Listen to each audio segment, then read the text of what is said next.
Hello, we are discussing about GATE 2002 ECE paper, and the topic we are discussing is electron devices.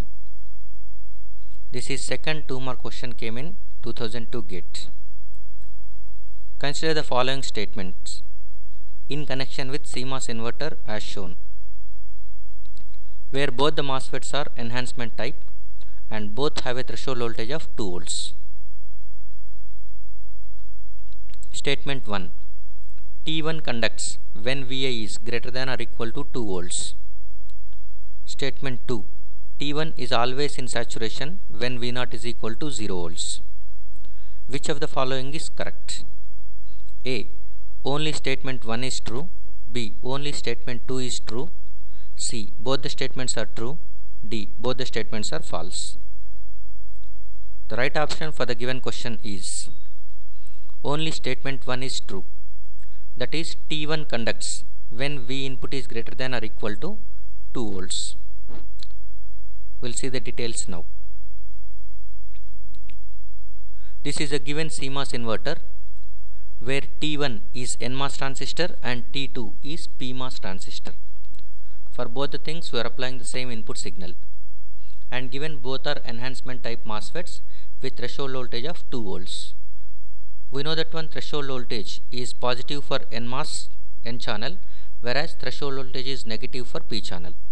So we can write in this way: VTN is nothing but modulus of VTP is equal to 2 volts. So,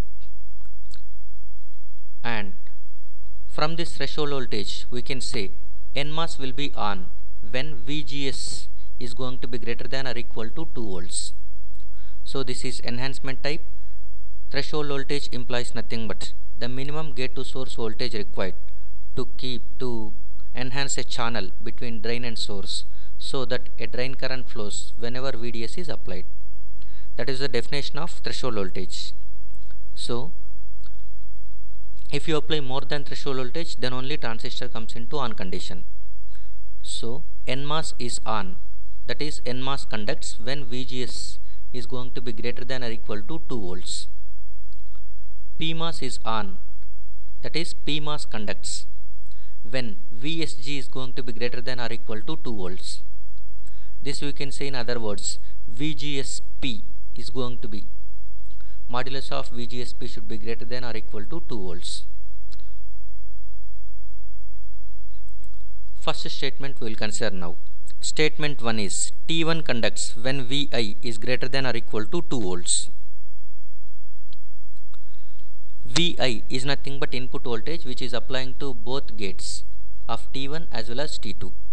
We have to consider VGS value for NMOS, VSG value for PMOS, and we have to check the condition whether they are going to be on or off. First, whenever V input is greater than 2 volts, then for NMOS transistor VGSN can be written as VGN minus VSN. VGN is nothing but gate of NMOS transistor, that is nothing but V input. Vs of N is nothing but source of NMOS, that is grounded, so it is stated as 0. That is equal to V input greater than or equal to 2 volts. So VGSN is nothing but V input for NMOS, that is going to be greater than 2 volts. So definitely NMOS is going to be conducting. Next, VSGP, that is VSG for PMOS. VSG for PMOS can be calculated like this: VSP minus VGP. VSP is nothing but source voltage of PMOS. Source voltage of PMOS, this is source. For PMOS, source will be at higher potential than drain. Remember that one. For NMOS, drain will be at higher potential than source. So this is source. So VSP, source of PMOS, is connected at 5 volts. So we are writing it as 5 minus gate of PMOS is going with V input. 5 minus V input. Since V input is greater than 2 volts at that time, okay, VSGP is going to be less than 3 volts, or at most it is 3 volts, because V input is starting from 2 volts, it is increasing, so that the overall value is going to be at most it is equal to 3 volts, or it will be less than that value. So PMOS is going to be conducting conditionally. What is that condition means? PMOS conducts when V input is in between 2 to 3 volts. By that time VSGP is going to be greater than or equal to 2 volts, so that PMOS also conducts. For V input greater than 2 volts, for the given diagram, NMOS conducts at any point, but PMOS is conditionally conducting.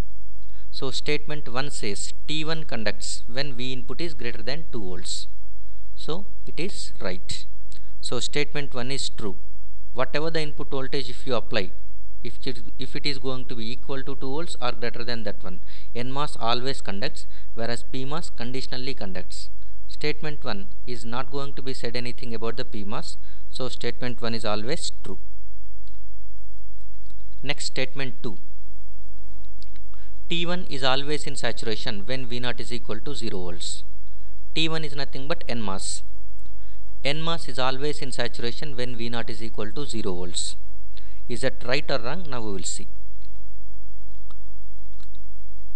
For CMOS inverter, V0 is equal to 0 volts. The meaning of that one is nothing but PMOS is off and NMOS is on. NMOS is on and PMOS is off, so that no current flows. This point is going to be NMOS is on, so that it is shorted to ground. V0 will be connected to 0 volts. So for CMOS inverter, V0 is equal to 0 implies nothing but NMOS is going to be in on condition and PMOS will be in the off condition, which is only possible when V input is greater than or equal to 3 volts. So if the input voltage is greater than 3 volts, then only the T1 comes into on condition and T2 will go into the off condition. If you are applying less than 3 volts and greater than 2 volts, both transistors are in on condition, as we have seen previous case. So when V input is greater than or equal to 3 volts, by that time that V0 is going to be 0 volts. Now we will see the condition for saturation region of NMOS, that is T1 transistor. For NMOS, that is T1 transistor, condition for saturation region is drain voltage should be greater than or equal to effective gate voltage. So VD1 should be greater than or equal to VG1 minus VT1. VD1 is nothing but drain of T1 transistor, that is nothing but V0, that is equal to 0 volts given. So that VD1 is given as 0 volts.